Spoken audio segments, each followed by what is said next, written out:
Definitely আমি কিবা এটা চিন্তা কৰি ইয়ালৈকে আহিছোঁ, যিহেতু দীপু ভাতৃ হয়, মই তেওঁৰ লগতো কথা হ'ল, তেওঁৰ লগত ফোনতো কথা হ'ল। আচলতে গোটেই প্ৰক্ৰিয়াটো এটা বেলেগ ধৰণৰ হৈ গ'ল, য'ত ইয়াত কিছুমান পক্ষই উলিয়াইছে ছোৱালী, কিছুমান পক্ষই লেডিজ জেণ্টছ, মতা মাইকী, ছোৱালী ল'ৰা এইবোৰলৈ গুচি গৈছে। আচলতে কথাবোৰ তেনেকৈ ভাবিব নালাগে, কথাটো অকল কৰ্মটোলৈ যাব লাগে, যে এজন মানুহে এটা কৰ্ম কৰিছে এজন ড্ৰাইভাৰৰ লগত, সেই কৰ্মটো কেনেকুৱা ধৰণৰ কৰ্ম কৰিছে, আমি কৰ্মটোৰহে প্ৰতিবাদ কৰিছোঁ। আমি ছোৱালীজনী আমাৰ নিজৰ ছোৱালী, তাইক আমি ঘৃণ নকৰোঁ। সেই কথা বাৰে বাৰে মই প্ৰতিটো ভিডিঅ'ত ক'তো মই কোৱা নাই তাইক মই কাটি দিম, মাৰি দিম, তাইক জেল ভৰাই দিম, আমুক কৰি দিম, মই কোৱা নাই।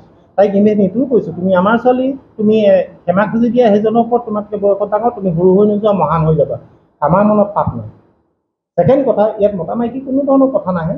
কথা আহে এজন ড্ৰাইভাৰক ৰাজহুৱা জেগাত এনেকৈ অপদস্থ কৰিলে, আমি ইমান ডাঙৰ এটা সংগঠন আছে, আমি মনে মনে কেতিয়াও নাথাকোঁ, কিয়নো আমি ড্ৰাইভাৰ হয়, ল'ৰা ছোৱালী মোৰ আছে, সেইজনৰ ল'ৰা ছোৱালী আছে, সেই বাপেকজনে সেই ল'ৰা ছোৱালীকেইটাৰ আগত কেনেকৈ ফেচ কৰি পেলাই সিহঁতক নৈতিক শিক্ষা দিব, যিজন বাপেকক বুকুত ধৰি চোৰৰ নিচিনাকৈ ধৰি দিলে। আমিতো চোৰ বুলি ভাবিছিলোঁ, আমিতো ভাবিছিলোঁ তেওঁ বাছত ছোৱালী গাত হাত দিলে সেইটো কাৰণে এনেকুৱা হৈছিলে বুলি ভাবিছিলোঁ। সেই বাপেকটো সেই ল'ৰা ছোৱালীকেইটাৰ আগত কি ফেচ কৰিছে আপোনালোকে এবাৰ কল্পনা কৰিব পাৰিছেনে? আমি দুখ পালোঁ তাত। আমি ছোৱালীজনীক অকণমানো বেয়া পোৱা নাই, ছোৱালীজনীক আমি মাফ কৰি দিলোঁ। আমি ছোৱালীজনীয়ে যেতিয়া কালি টিভিত বাইক দিব বিচাৰিছিলে বা তাৰ আগে আগে মোলৈ ফোন কৰিছিলে, তাই আৰু তাইৰ দেউতাকে কৈছিলে এনেকুৱা তেনেকৈ মিডিয়া আহিছে, আমি কি কৰোঁ।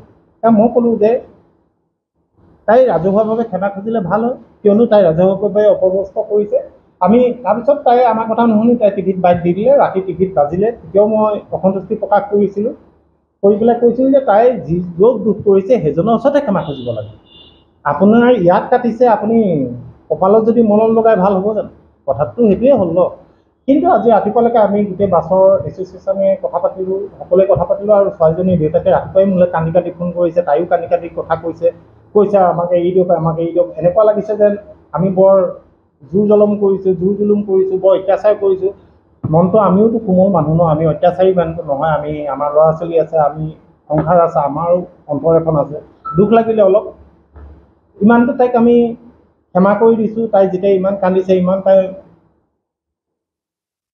দেউতাকেও কান্দিছে, ইমান কষ্ট দিবলৈ আমাৰো সহ্য যোৱা নাই, নহ'লেতো আমি পহৰালৈ মাতিছিলোঁ, আহি পেলাই পহৰাত ক্ষমা খুজক পুলিচ থানা।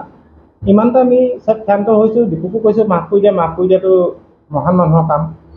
আশা কৰোঁ ছোৱালী যদি সৎ পথে আগুৱাই যাওক, তাইৰ উজ্জ্বল ভৱিষ্যত কামনা কৰিলোঁ। তাইৰ লগত আমাৰ কোনো শত্ৰুতা নাই, আজিৰ পৰা কোনো ধৰণৰ তাইৰ প্ৰতি কোনো ধৰণৰ আক্ষেপ আমাৰ নাই।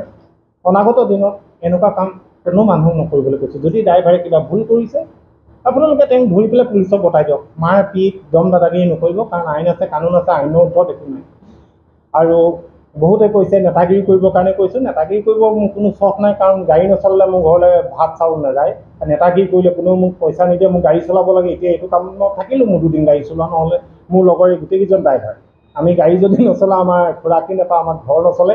নেতাগিৰি কৰা, আন্দোলন কৰাত আমাৰ অলপো চখ নাই। কিন্তু যেতিয়া পেটৰ কথা আহে, যেতিয়া সন্মানৰ কথা আহে, যেতিয়া জীয়াই থকাৰ কথা আহে, যেতিয়া ভাত চাউলৰ কথা নাহে, তেতিয়া পৰিয়ালৰ কথা নাহে, তেতিয়া প্ৰথম আহে নিজৰ সন্মানৰ কথা, নিজৰ চব কুছ তেতিয়া আহে, তেতিয়া আমি আন্দোলনত জঁপিয়াই পৰোঁ।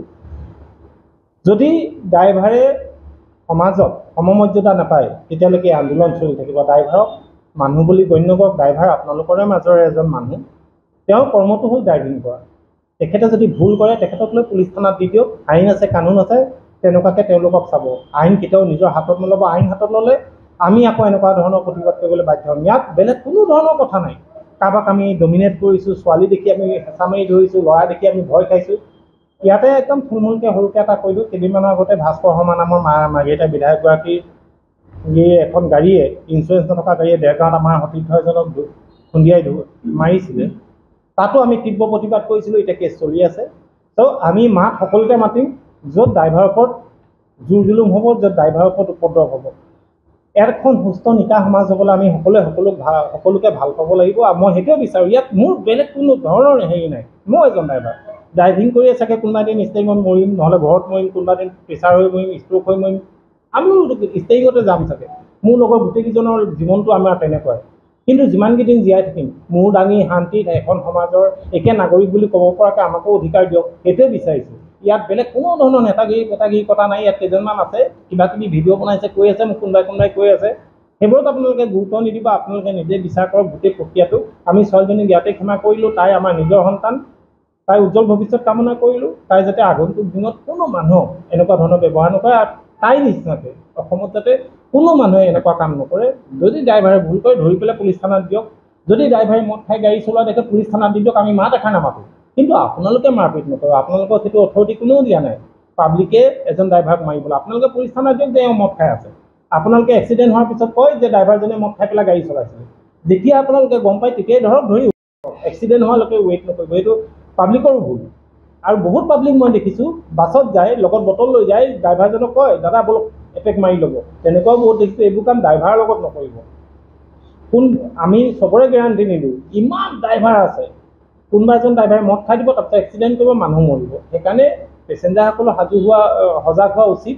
যদি আপোনালোকে দেখে যে বাছৰ ড্ৰাইভাৰজনে ড্ৰিংক কৰি পেলাই গাড়ী চলাইছে, তেনেহ'লে ডেফিনেটলি আপোনালোকে গাড়ীখন ৰখাই দিয়ক, তেওঁক ধৰক ওচৰৰ থানাত গৈ সোমোৱাই দিয়ক।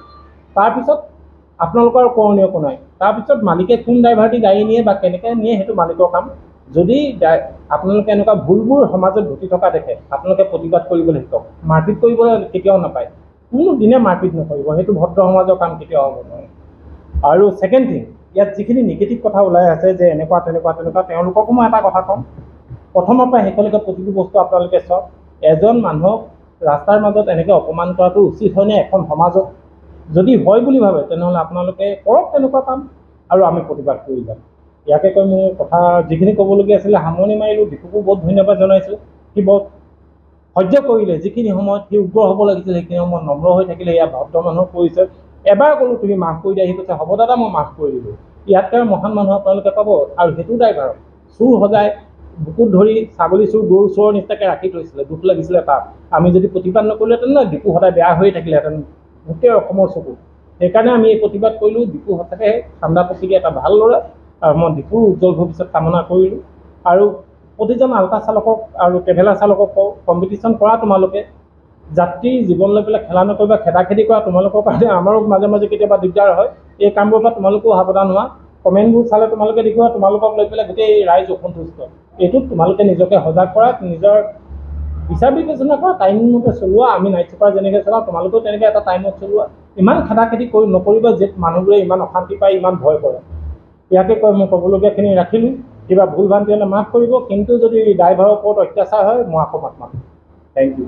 যিকোনো খবৰৰ বাবে যোগাযোগ কৰক 7099017330 আৰু 7099017110 নম্বৰত।